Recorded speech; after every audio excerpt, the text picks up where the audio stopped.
Hello friends, ജീവിതത്തിൽ ഇഫക്റ്റീവായി communicate ചെയ്യുവാൻ ഭയപ്പെടുന്നവരാണോ നിങ്ങൾ?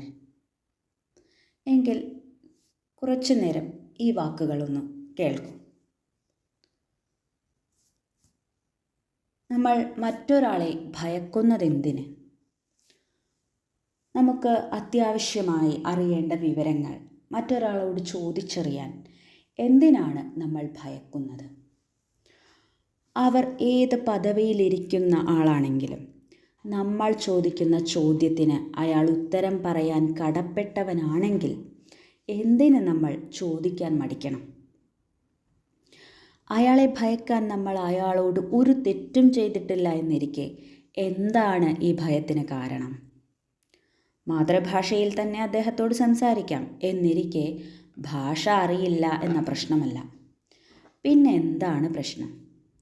സ്വയം ചോദിക്കേണ്ട കാര്യങ്ങൾ ചോദിക്കേണ്ട രീതിയിൽ ചോദിക്കാൻ കഴിവില്ല എന്ന ആത്മവിശ്വാസക്കുറവാണ് അതിന് കാരണം. ഇങ്ങനെ ആത്മവിശ്വാസത്തിൽ കുറവുണ്ടാകാൻ ഒരുപക്ഷെ നിങ്ങളുടെ ജീവിത സാഹചര്യങ്ങൾ തന്നെ ആയിരിക്കാം കാരണം. ഇങ്ങനെയുള്ളവർക്ക് ആ മറ്റൊരാളുമായുള്ള സംഭാഷണം പെട്ടെന്ന് അവസാനിപ്പിക്കാനുള്ള പ്രവണതയുമുണ്ടാകും.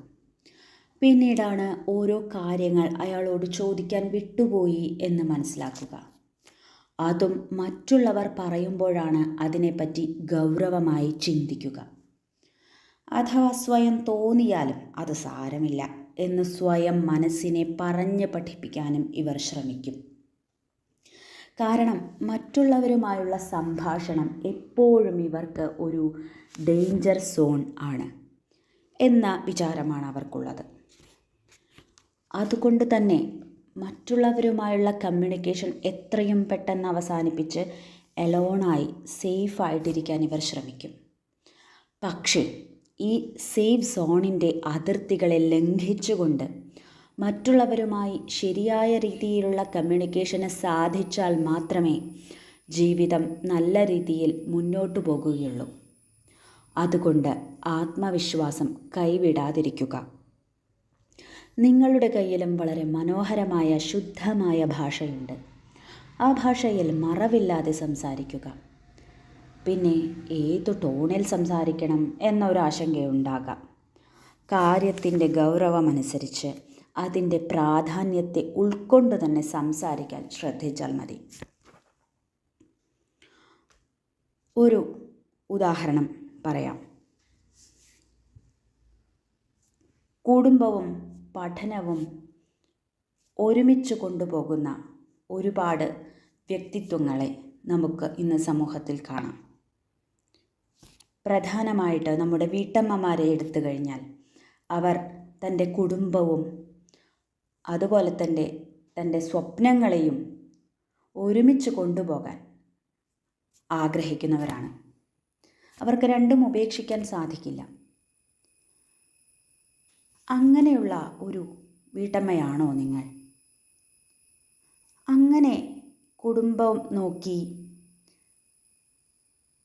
പഠനവും ഒരുമിച്ച് കൊണ്ടുപോയി ഒരു PSC റാങ്ക് ലിസ്റ്റിൽ തരക്കേടില്ലാത്ത ഒരു റാങ്ക് ഹോൾഡറായി ആ ഒരു വീട്ടമ്മ മാറി എന്നിരിക്കട്ടെ.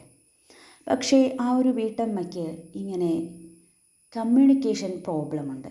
എങ്ങനെ മറ്റുള്ളവരോട് സംസാരിക്കാനുള്ള കഴിവുണ്ട്, എല്ലാമുണ്ട്. പക്ഷേ ഉള്ളിലെവിടെയോ ഒരു ഭയം. നിങ്ങളൊന്ന് ചിന്തിച്ചു നോക്കൂ. ഇങ്ങനെ ഇവിടെ എടുത്ത ഉദാഹരണം, ഇങ്ങനെ ഒരു വീട്ടമ്മ PSC റാങ്ക് ലിസ്റ്റിൽ ഇടം നേടി. അവർക്ക് നിയമനം ലഭിക്കാനുള്ള അർഹതയുണ്ട്. അതുപോലെ അവർക്ക് വേണ്ട പോസ്റ്റ് വേക്കൻ്റായിട്ട് കിടക്കുന്നുമുണ്ട്. എന്നാൽ അധികാരികളുടെ ഒരു അനാസ്ഥ കൊണ്ട് അല്ലെങ്കിൽ വെറുതെ ആവശ്യമില്ലാതെ വൈകിപ്പിക്കുന്നത് കൊണ്ട് അവർക്ക് ആ ജോലി ലഭിക്കാതെ പോകുന്നു എന്ന് കരുതുക. ആ വീട്ടമ്മയെ സംബന്ധിച്ചിടത്തോളം സ്വന്തമായൊരു ജോലിയും വരുമാനവും അവരുടെ വ്യക്തി ജീവിതത്തിനും കുടുംബജീവിതത്തിനും അത്യാവശ്യവുമാണ്.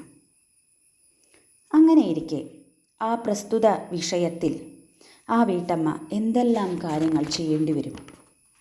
പരാതികളും നിവേദനങ്ങളും അപേക്ഷകളും ഒക്കെ കൊടുക്കേണ്ടി വരും. അവയുടെ പിന്നാലെ കുറെ നടക്കേണ്ടി വരും. പലരെയും കാണേണ്ടി വരും. പലരോടും സംസാരിക്കേണ്ടി വരും.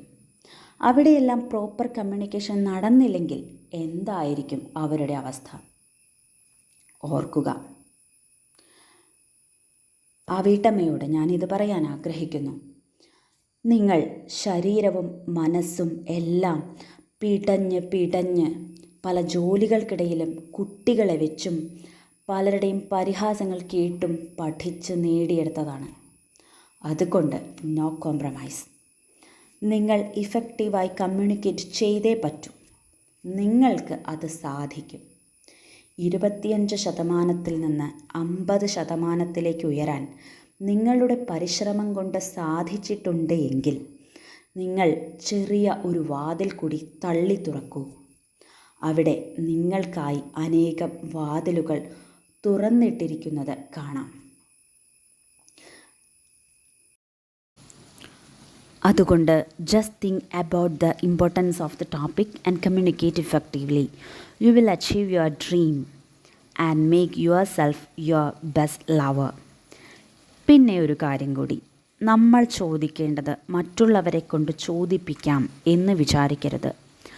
Take the risk first. You should take responsibility for your self. If you are there for yourself, everyone will be there for you. If you are not for yourself, nobody will be there for you. പിന്നെ നമ്മൾ ഉദ്ദേശിച്ച കാര്യം ചോദിച്ചു മനസ്സിലാക്കുന്നതുവരെ call cut ചെയ്യാതെ communication stop ചെയ്യാതിരിക്കാൻ നമ്മൾ ശ്രദ്ധിക്കണം. അല്ലെങ്കിൽ ആ കമ്മ്യൂണിക്കേഷൻ ഇഫക്റ്റീവായിരുന്നു എന്ന് പറയാൻ സാധിക്കില്ല. നമുക്ക് ലഭിക്കേണ്ട വിവരങ്ങൾ ലഭിക്കുന്നതുവരെ ആ കമ്മ്യൂണിക്കേഷൻ തുടർന്നു കൊണ്ടുപോകാൻ ശ്രദ്ധിക്കേണ്ടത് നമ്മുടെ ഉത്തരവാദിത്തമാണ്. ഞാൻ സംസാരിച്ചില്ലെങ്കിലും എനിക്ക് കിട്ടാനുള്ളത് എപ്പോഴായാലും കിട്ടും എന്ന് ചിന്തിച്ചിരിക്കരുത്. എനിക്ക് കിട്ടാനുള്ളത് എപ്പോഴായാലും കിട്ടും എന്ന് ചിന്തിച്ചിരിക്കാം. പക്ഷേ അത് നമുക്ക് ചെയ്യാനുള്ള എല്ലാ കാര്യങ്ങളും ചെയ്തു കഴിഞ്ഞതിനു ശേഷം മാത്രം. പരിശ്രമം ഒരിക്കലും വിധിക്ക് വഴിമാറി കൊടുക്കേണ്ട ഒന്നല്ല. പരിശ്രമം വിധിയിലേക്കുള്ള വഴിയാണ്.